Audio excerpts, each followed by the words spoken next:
बिस्मिल्लाहिर्रहमानिर्रहीम। अस्सलाम वालेकुम स्टूडेंट्स, मेरा नाम है उज़्मा क़य्यूम और आप देख रहे हैं एंजॉय स्टडीज़। आज हम थ्योरी ऑफ एटोमेटा का लेक्चर नंबर 4 करने जा रहे हैं।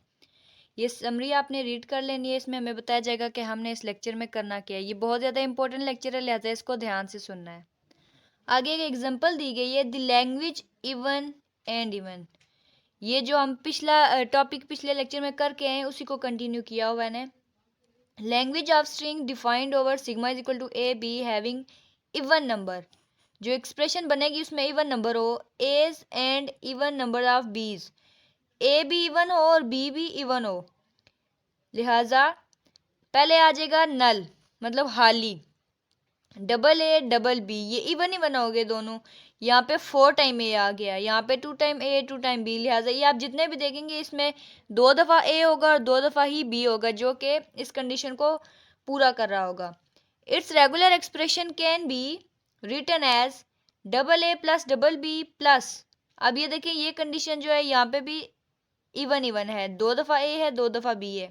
यहाँ पर भी ए बी प्लस बी ए, यहाँ पे भी 2 दफ़ा ए हो गया 2 दफ़ा बी हो गया। Double a plus double b का स्टार। इन शॉर्ट उन्होंने जो कंडीशन दी है हम इसे पूरा कर रहे हैं। आगे है note, it is important to be clear about the difference of the following regular expression.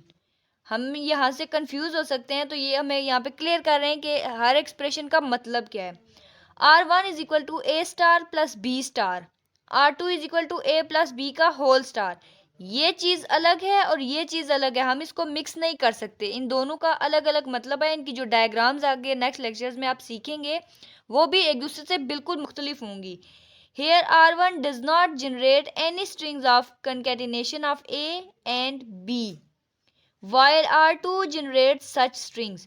अब यहाँ पे कह रहे हैं जो R1 है वो ऐसे स्ट्रिंग नहीं बनाएगा जो कि R2 से मिलते जुलते हों। यहाँ पे ए स्टार का मतलब है ए डबल ट्रिपल ए, इस तरह होगा, और बी का मतलब है बी, इसी तरह अप टू सो ऑन।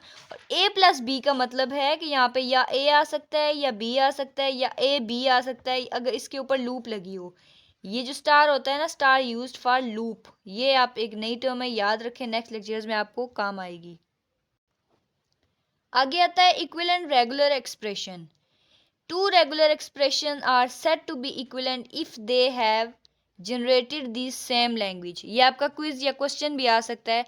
अगर उन्होंने एक जैसी लैंग्वेज या एक जैसी वैल्यू को जनरेट किया है तो हम कहेंगे ये इक्विवेलेंट रेगुलर एक्सप्रेशन है। आगे एग्जांपल दी हुई ने R1 is equal to a plus b का star double a plus double b, और R2 की इसी तरह कंडीशन दी हुई है इन्होंने। Then both regular expression defines the language of string ending in double A or double B. अब इनके जो आहर पे आ रहा है डबल ए या डबल बी आ रहा है, इसके ऊपर आहर पे डबल बी आ रहा है और इसका मतलब है या डबल ए आ सकता है या डबल बी आ सकता है, तो इनकी दोनों की कंडीशन एक दूसरे से मिलती जुलती हैं, लिहाजा ये इक्विवेलेंट है। Note, if R is equal to this and R2 is equal to this, then R1 plus R2 is equal to, अब इन दोनों वैल्यू को, ये R1 को और R2 को आपस में प्लस के साइन से जोड़ देंगे। R1 मल्टीप्लाई बाय R2, तो यहाँ पे प्लस का साइन नहीं है तो इसको सिंपल लिख देंगे। मल्टीप्लाई करने के बाद हमारे पास ये एक्सप्रेशन आ जाएगी। R1 का स्टार ले लें is equal to double a plus double b का स्टार, ये दोनों एक दूसरे के बराबर होंगे। R1 का स्टार ये देखें, ये R1 है ना, तो हम क्या करेंगे double a plus double b का ये स्टार ले लेंगे। तो ये जितनी भी चीज़ें हैं ये एग्जाम्पल के तौर पे आ सकती हैं आपके पेपर में कि ये अगर चीज़ गिवन हो तो इसका रिजल्ट क्या होगा, या पूछ सकते हैं कि ये रेगुलर एक्सप्रेशन है या इक्विवेलेंट रेगुलर एक्सप्रेशन है, तो आपने इसको अच्छे से याद करना है। आगे आता है रेगुलर लैंग्वेज। डेफिनेशन है, the language generated by any regular expression is called regular language. Regular expression को इस्तेमाल करके कोई भी ज़बान जो हमने जनरेट की है, जैसा कि ये है, यहाँ से जो हमारे पास इस तरह का रिजल्ट आएगा तो ये हो जाएगी रेगुलर लैंग्वेज, क्योंकि यहाँ पे हमने रेगुलर एक्सप्रेशन को यूज़ किया हुआ है। अगर हम कहें आर स्टैरिक, तो इसका जो हमारे पास रिजल्ट आएगा वो हमारे पास हो जाएगी रेगुलर लैंग्वेज।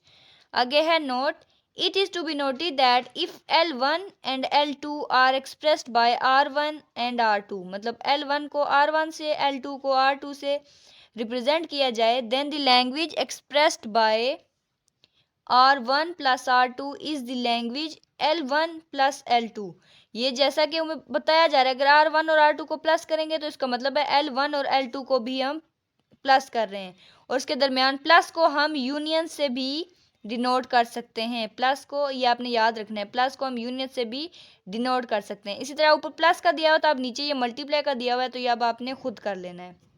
आगे में एग्जांपल्स दी गई हैं, if R1 is equal to this and R2 is equal to this, then the language of string generated by R1 plus R2। R1 को R2 में प्लस कर दें तो हमारे पास जो वैल्यू आएगी वो क्या आएगी, इस वैल्यू को इसके साथ प्लस कर देंगे। सिंपल यहाँ पे प्लस का साइन डाल के इन दोनों को आपस में जोड़ के लिख देंगे। If R1 is equal to this and R2 is equal to this, इसको यहाँ पे क्या करना है, मल्टीप्लाई करना है बाय R1 R2। ये ऊपर प्लस कर रहे थे, नीचे मल्टीप्लाई करना है, तो हम क्या करेंगे, यहाँ पे इन दोनों जो एक्सप्रेशन है आपस में इनको मल्टीप्लाई करके लिख देंगे। थर्ड पे आता है, if R is equal to double a plus double b, then the language of strings generated by R star. R star, इसके इस R के ऊपर हम स्टार लगा देंगे तो क्या होगा, also are regular language. Regular expression को यूज करके हमने जो आगे इसका R स्टार लिया है वो भी रेगुलर लैंग्वेज ही होगी, expressed by double a plus double b का स्टार। नेक्स्ट आता है, all finite language are regular. ये आपसे पूछ सकते हैं क्विज के तौर पे भी, क्वेश्चन के तौर पे, याद रखना है। एग्जांपल है, कंसीडर द लैंग्वेज एल। कोई भी लैंग्वेज दी हुई है उसे एल से डिनोट करेंगे। Defined over sigma is equal to a comma b of strings of length 2। उन जो स्ट्रिंग्स हैं उनकी लेंथ 2 है, डबल आ सकते हैं, सिंगल भी नहीं आ सकते या 3 भी नहीं आ सकते। With A, then L is equal to double A B may be expressed by the regular expression double A plus AB, hence L by definition is a regular language। आगे आता है note, it may be noted that if a language contains even 1000 words, its regular expression may be expressed placing plus between all the words। कह रहे हैं जितने मर्जी thousands of words हो जाएं लेकिन उसको हम एक्सप्रेस कर सकते हैं उनके दरमियान में प्लस का साइन लगा के। Here the special structure of regular expression is not important. यहाँ पे इम्पोर्टेंट नहीं है कि उसका स्ट्रक्चर कैसा है। Consider the language L is equal to triple a double a b and up to so on that may be expressed by a regular expression triple a plus double a b plus, इन सब के अंदर ये जितनी भी expression थी यहाँ पे इसके दरमियान में प्लस लगा दिया, which is equivalent to a plus b a plus b a plus b. ये चीज़ें इन सब के बराबर हैं। आगे टॉपिक आता है इंट्रोडक्शन टू फाइनाइट ऑटोमेटा। ये एक एग्जांपल दी हुई है, आपने ये खुद रीड करनी है।